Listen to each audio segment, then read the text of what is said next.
Hola, soy el doctor José Ernesto Contreras Pulido y hoy quiero hablarles sobre la célula. La citología es la ciencia que estudia las células. La célula es la unidad morfológica y funcional de todo ser vivo, la estructura de menor tamaño que puede considerarse viva y capaz de actuar en forma autónoma. Hay seres vivos unicelulares como la amiba y pluricelulares como el humano con 75,000 millones de células de 200 tipos diferentes. Robert Hooke descubrió la primera célula en el corcho de la corteza del árbol del alcornoque. Anton van Leeuwenhoek descubrió los microorganismos unicelulares como las bacterias y los protozoarios, también los glóbulos rojos y los espermatozoides. Robert Brown descubrió el núcleo celular y Johannes Purkinje descubrió el citoplasma celular. En el tiempo de Charles Darwin se creía que la célula era un acúmulo de protoplasma con un núcleo y una membrana, algo así como lo que nosotros apreciamos a simple vista en un huevo, una yema que es el núcleo, una clara que es el protoplasma y una membrana. Poco después se descubrió que se podía extraer y separar la yema y que ésta también tenía su propia membrana. Pero gracias al perfeccionamiento gradual del microscopio inventado en 1590 por los holandeses Jans y Zacharias Jensen y el posterior perfeccionamiento del microscopio electrónico inventado por Ernest Ruska y Max Knoll en 1925, se han podido estudiar con singular detalle las extraordinariamente complejas estructuras que forman la célula. Matthias Schleiden descubrió el nucleolo en 1838 y junto con el zoólogo alemán Theodor Schwann estableció en 1839 la teoría celular, que dice que todo ser vivo está formado por células y que la célula es la unidad fisiológica de la vida por ser la porción mínima de materia capaz de efectuar todas las funciones vitales. El metabolismo celular incluye la respiración, nutrición, excreción, diferenciación para formar tejidos y órganos y la reproducción celular. Solo una célula puede transmitir su información genética a la siguiente generación. En 1880, August Weismann descubrió que no hay diferencias esenciales entre las células actuales y las más remotas conocidas. El doctor Rudolf Virchow estableció en 1855 el postulado que dice: toda célula procede de otra célula. Este postulado, junto con la teoría celular y la ley de la biogénesis de Louis Pasteur, que dice toda vida procede necesariamente de una vida preexistente, descartaron la teoría de la generación espontánea. Ahora se sabe que la membrana celular está formada por una o varias capas de fosfolípidos, proteínas y carbohidratos, que en el caso de las células vegetales es celulosa, y que es capaz de discriminar y regular activa y selectivamente la entrada al citoplasma de sustancias nutritivas orgánicas como los azúcares y las grasas, y también inorgánicas como el agua y las vitaminas. Y también regula la excreción o salida activa de desechos y de otras biomoléculas. Todas las células, animales, vegetales y humanas, contienen un citoesqueleto que les sirve para mantener su forma, sea fusiforme, estrellada, prismática, cúbica, aplanada, elíptica, globosa o de cualquier otra forma. Es una red formada por 3 tipos de filamentos proteicos: microtúbulos de tubulina, filamentos de actina y filamentos intermedios, todos unidos entre sí para sostener las estructuras celulares.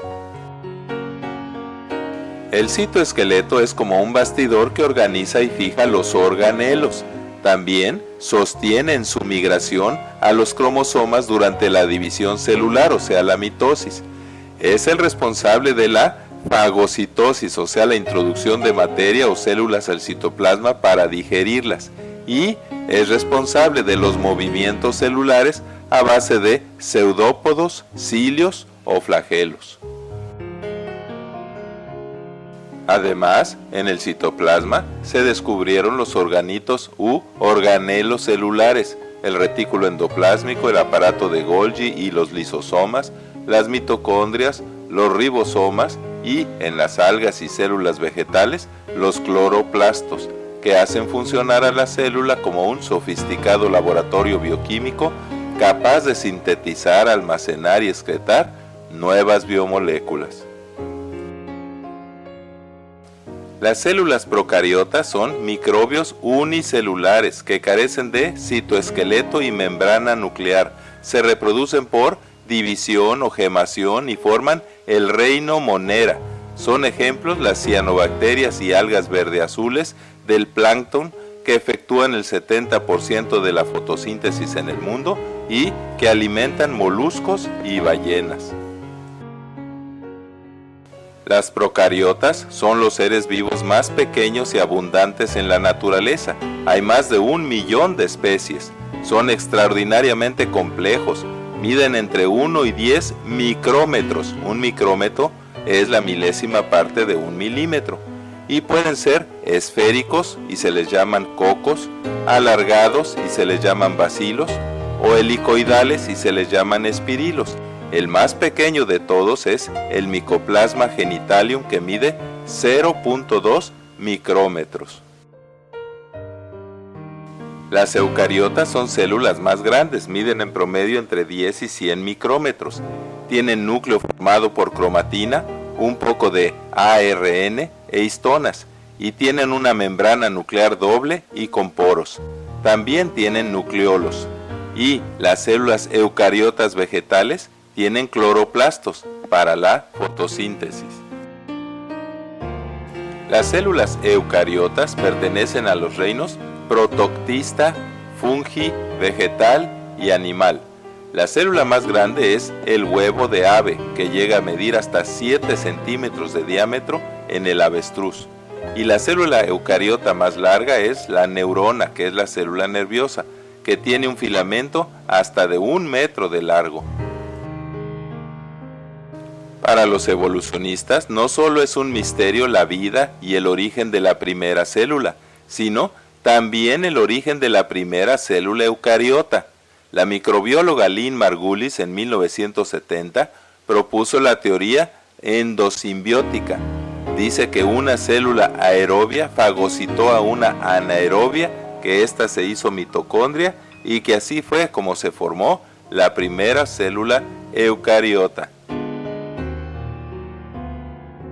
A favor de su teoría se menciona que las mitocondrias tienen su propio ADN, que el ADN de los cloroplastos, como el de las procariotas, no tiene membrana nuclear, y que algunas células eucariotas tienen cianobacterias en su interior, pero estudios posteriores descartaron estas posibilidades porque la fagocitosis siempre destruye las células y organelos que haya fagocitado.